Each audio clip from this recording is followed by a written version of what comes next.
Bell ஐகானை click பண்ணுங்கள். அப்போ தான் நான் வீடியோ அப்லோட் பண்ணும்போது உங்களுக்கு அப்டேட் ஆகும். எல்லாருக்கும் வணக்கம். சீஸ் மேக்கப் கிளிக் பண்ணதுக்கு ரொம்ப நன்றி. இன்னைக்கு இந்த வீடியோவில் நம்ம ஆக்னே பற்றி டீட்டெயிலாக பார்க்க போகிறோம். எதனால் வருது, என்னென்ன விதமான ஆக்னே இருக்குது, எதனால் அது வருது, அதை எப்படி தடுக்கிறது, எப்படி நிறுத்துறது எல்லாத்தையும் பார்க்க போகிறோம்.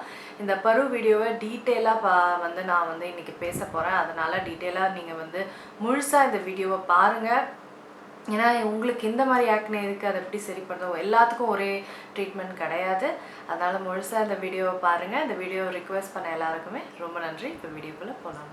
ஜென்ரலாக நீங்கள் என்கிட்ட எனக்கு ஆக்னே இருக்குது, எனக்கு டிப்ஸ் கொடுங்கன்னா அப்படிலாம் கொடுக்க முடியாது. ஏன்னா ஆக்னேலே டைப்ஸ் இருக்குது. உங்களுக்கு எந்த மாதிரி ஆக்னேன்றதை முதல்ல நீங்கள் தெரிஞ்சுக்கணும்.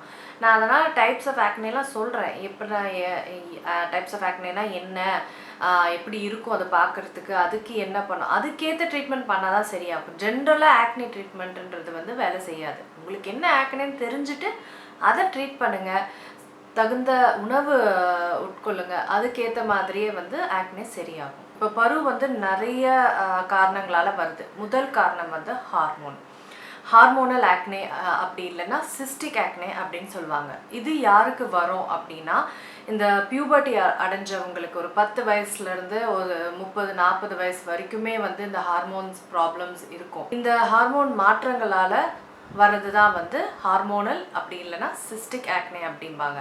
இது மைல்டாக இருந்து இன்னும் அதிகமாக கூட சிவியராக கூட வர வாய்ப்புகள் இருக்குது.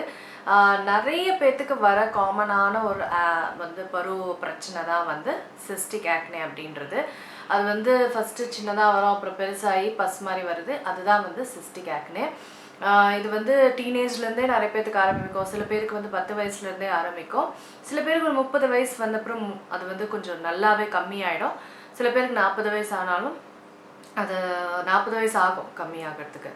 இப்போது இந்த மாதிரி ஆக்னே வர்றதுக்கு ஹார்மோன் தான் பிரச்சனை. அதனால் இதை வரதை நம்ம முழுசாக தடுக்க முடியாது, ஓரளவுக்கு தான் இதை தடுக்க முடியும்.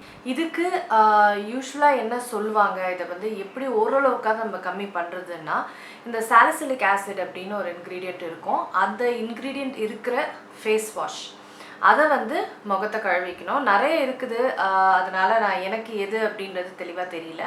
சாலிசிலிக் ஆசிட் இருக்கிற ஃபேஸ் வாஷை வச்சு முகம் கழுவுறதோ எக்ஸ்ஃபோலியேட் பண்ணுறதோ முதல்ல பண்ணிவிட்டு, அதுக்கப்புறம் பென்சாயில் பெராக்சைடு அப்படின்ற ஒரு க்ரீம் இருக்குது. அதை அப்ளை பண்ணாலே இந்த பாக்டீரியா இதை கொண்டுட முடியும் அப்படின்னு சொல்கிறாங்க. இதை ரெண்டு வச்சே நல்லாவே இதை குறைக்க முடியும் அப்படின்றாங்க. அடுத்தது, இந்த மாதிரி ஆக்னே வரவங்க கொஞ்சம் இந்த பால் சம்மந்தப்பட்ட விஷயங்கள், பால், க்ரீம், சீஸ், ஐஸ்கிரீம் இதெல்லாம் நல்லாவே குறைச்சிக்கணும். எண்ணெய் சம்மந்தப்பட்ட விஷயங்கள், இந்த டீப் ஃப்ரை பண்ணுற மாதிரிலாம் வறுக்கிற எண்ணெயில் முழுசாக மூழ்கி வறுக்கிற சாப்பாட்டுகளையும் நல்லாவே குறைச்சிக்கணும். அப்புறம் இந்த ஃபாஸ்ட் ஃபுட்லாம் கண்டிப்பாக சாப்பிடக்கூடாது. சுகரையும் நல்லாவே குறைச்சிக்கணும். ஹார்மோனல் அப்படி இல்லைன்னா இந்த சிஸ்டிக் ஆக்னே. ஸோ இது எதனால் வருது, இது எப்படி சரி பண்ணுறது, ஃபுட் மூலியமாகவும் நான் சொல்லிட்டேன். அடுத்தது ஃபங்கல் ஆக்னே. இது ஸ்கின்ல, சருமத்தில் ஈஸ்ட் ப்ரொடக்ஷன் அப்படிம்பாங்க. ஈஸ்ட் நிறைய ஃபார்ம் ஆகும் சில பேர்த்துக்கு. அதனால கூட இந்த ஃபங்கல் ஆக்னே வரும். ஃபங்கல் ஆக்னேனா என்னென்னா, அந்த குட்டி குட்டி குட்டியாக பொறியாக ரொம்ப பஸ்லாம் இருக்காது அதில். ஆனால் ரொம்ப குட்டி குட்டி குட்டியாக இப்போ நிறைய முகத்தில் பொறியாக இருக்கும், நெத்தியில் இருக்கும், கன்னத்தில் விட அந்த தவடையில் நிறையா இருக்கும். இதுதான் ஃபங்கல் ஆக்னேம்பாங்க. இது நான் சொன்ன மாதிரி ஈஸ்ட்டும் ஒரு காரணம். அது மட்டும் இல்லாமல் டேண்ட்ரஃப் நிறைய இருக்கிறவங்களுக்கும் ஃபங்கல் ஆக்னே வரும். இந்த ஈஸ்ட் நிறைய இருக்கிறவங்களுக்கு தான் இந்த டேண்ட்ரஃப், இந்த ஃபங்கல் ஆக்னே இதெல்லாமே கனெக்டட் தான். டேண்ட்ரஃப் இருக்கிறவங்களுக்கு ஃபங்கல் ஆக்னே இருக்கும், ஈஸ்ட் இருக்கிறவங்களுக்கு டேண்ட்ரஃப் இருக்கும். ஸோ அதனால் இதெல்லாமே ஒரு கனெக்ஷன் தான். இதுக்கு என்ன பண்ணணும்னு சொல்கிறாங்கன்னா, ஆன்டை ஃபங்கல் க்ரீம் அப்படின்றது மெடிக்கல் ஸ்டோர்லேயே கிடைக்கும். நீங்கள் 2% இந்த மாதிரிலாம் இருக்கும். ஆன்டை ஃபங்கல் க்ரீம் இதை போட்டாலே இந்த ஃபங்கல் ஆக்னே நல்லா குறைக்கலாம் அப்படின்னு சொல்கிறாங்க. இப்போது ஹார்மோனல் முடிச்சாச்சு, ஃபங்கல் முடிச்சாச்சு. அடுத்த காரணம் சென்சிட்டிவ் ஸ்கின் அப்படிம்பாங்க. அவங்களுக்கு பார்த்தீங்கன்னா எது புதுசாக பண்ணாலும் ஆக்னே பரு வந்துடும், அப்படி இல்லைன்னா ரெட் ஆகி அப்படியே குண்டாயிடும். அதுதான் சென்சிட்டிவ் ஸ்கின். அவங்களுக்கு வர ஆக்னே தான் வந்து சென்சிட்டிவ் ஆக்னேம்பாங்க. அது வந்து க்ரீமு இல்லை மேக்கப் அது போட்டால் மட்டும் கிடையாது. ஏதாவது ஒரு ஒன்றும் இல்லை, இப்போ ஒரு கடலை மாவு போட்டால் கூட சில பேருக்கு வரும். அது வந்து சென்சிட்டிவ் ஸ்கின். அவங்க என்ன பண்ண முடியும்னா, முடிஞ்ச வரைக்கும் என்னென்னா இந்த ஸ்க்ரப்போ இல்லை ஃபேஸ் வாஷோ முடிஞ்ச வரைக்கும் நேச்சுரல் எதுவோ இந்த ஹார்ம்ஃபுல் கெமிக்கல்ஸ் இல்லாததாக பார்த்து யூஸ் பண்ணிக்கோங்க. என்னோடய ஸ்கின் கேர் ரொட்டீனும் நான் கீழே வந்து போடுறேன், இல்லை ஐ பட்டனில் போடுறேன். நான் வந்து எனக்கு சென்சிட்டிவ் ஸ்கின்னு, அதனால் நானும் வந்து இந்த பேரபென்ஸ், சல்ஃபேட்ஸ் இந்த மாதிரிலாம் வந்து ஹார்ம்ஃபுல் கெமிக்கல்ஸ் இல்லாமல் ஆயுர்வேதிக் ஸ்கின் கேர் ப்ராடக்ட்ஸ் தான் யூஸ் பண்ணுறேன். நீங்கள் ஒரு ஸ்கின் கேர் ப்ராடக்ட்ஸ் யூஸ் பண்ணால் தான் தெரியும். சில பேருக்கு நேச்சுரலாக கூட சென்சிட்டிவாக இருக்கும். ஸோ அதனால் யூஸ் பண்ணி பார்த்தா தான் தெரியும். அடுத்தது வந்து பீரியட்ஸும் ஹார்மோன்ஸும் கொஞ்சம் கனெக்டட் தான். பீரியட்ஸ் டைமில் பார்த்தீங்கன்னா சில பேருக்கு வந்து ஆக்னே வரும். எனக்கும் அப்படி தான். பீரியட்ஸ் டைமில் தான் கரெக்டாக வரும். அப்போ தான் நான் வீடியோலாம் பண்ண மாட்டேன். ஏன்னா அப்போ தான் நல்லா குண்டு குண்டா ஆக்னே வரும் எனக்கு. அது பீரியட்ஸ் அந்த 4 நாள் இல்லை 3 நாள் முடிஞ்சோன்னா அதுவும் வந்து சரியாயிடும். அது வந்து ஹீட்டும் வந்து உடம்புல வரும்.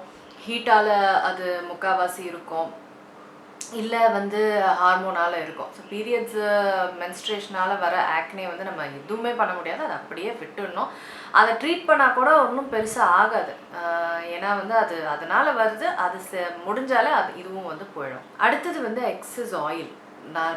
நிறைய வெரி ஆயிலி ஸ்கின்னும்பாங்கல்ல, அந்த ஆயில் வந்து அந்த போர்ஸில் வந்து பட வந்து ஆக்னே வந்து வரும். இந்த எக்ஸஸ் ஆயிலால் வர ஆக்னேக்கு என்ன பண்ணலான்னா, இன்னும் சிம்பிள், 2 தடவை மூஞ்சை கழுவிடுங்க. டெய்லி வந்து 2 தடவையாக மினிமம் மூஞ்சை கழுவிடுங்க.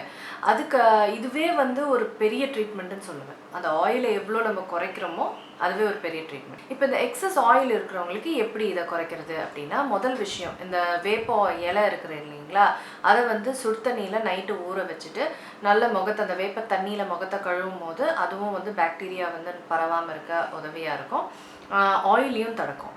இன்னொன்று வந்து இந்த முல்தானி மெட்டி கிளே, காஸ்மெட்டிக் கிளேம்பாங்க. அந்த முல்தானி மெட்டியை வந்து எதுவும் ஒன்றும் இல்லை, வெறும் தண்ணி கலந்து அதை வந்து முகத்துக்கு 2 நாளைக்கு ஒரு தடவையோ அந்த மாதிரி நீங்கள் போட்டுக்கிட்டிங்கன்னா அந்த ஆயில் வர்றதும் வந்து குறையும். அடுத்தது ஆலோவேரா. நம்ம இயற்கை கொடுத்த ஒரு அற்புதமான ஒரு பொருள்னு சொல்லலாம் ஆலோவேரா. இந்த மாதிரி வாவோட ஆலோவேரா ஜெல் கூட நீங்கள் யூஸ் பண்ணிக்கலாம். அந்த 99.9% ஆலோவேரா இது கூட நீங்கள் யூஸ் பண்ணி, இதுவும் எனக்கு பிடிக்கும், இது கூட நீங்கள் யூஸ் பண்ணிக்கலாம். அப்படி இல்லைனா அந்த பிளான்ட்லேருந்தே வர ஆலோவேராவை செடியிலேருந்தே இருக்கிறத நீங்கள் யூஸ் பண்ணிக்கலாம். ஒன்றும் இல்லை, முகத்து பூரா அதை போட்டுக்கோங்க. 2 நாளைக்கு ஒரு தடவையோ இல்லை 3 நாளைக்கு ஒரு தடவையோ அதை போட்டுக்கிட்டிங்கன்னா அந்த பாக்டீரியா வளர்றது, இந்த மாதிரி ஆயில் இது எல்லாத்தையும் வந்து இது கட்டுப்படுத்தும். இதுதான் வந்து எண்ணெய் அதிகமாக சுரக்கிற சருமத்துக்கு இந்த 3 விஷயங்களையும் பண்ணலாம். இதுதான் வந்து ஆக்னே ஓட டைப்ஸு, எப்படி ஏன் வருது, எப்படி சரி பண்ணலாம் அப்படின்னு நான் உங்களுக்கு டீட்டெயிலாக சொன்னேன். உங்களுக்கு எல்லாத்துக்குமே உபயோகமாக இருக்கும்னு நினைக்கிறேன். இதெல்லாம் பண்ணி பாருங்கள். கண்டிப்பாக ஆக்னே ஒரு பெரிய பிரச்சனைலாம் ஒன்றும் கிடையாது, சாதாரண விஷயந்தான். ஈஸியாக நம்ம அதை வந்து அடக்கிறோம். அவ்வளோதாங்க. உங்களுக்கு இந்த வீடியோ உபயோகமாக இருக்கும்னு நினைக்கிறேன். நான் உங்களை அடுத்த வீடியோவில் சந்திக்கிறேன். இதை கேட்ட எல்லாருக்குமே, ரிக்வெஸ்ட் பண்ண எல்லாருக்குமே திருப்பியும் ரொம்ப நன்றி. அவ்வளோதான். பாய்.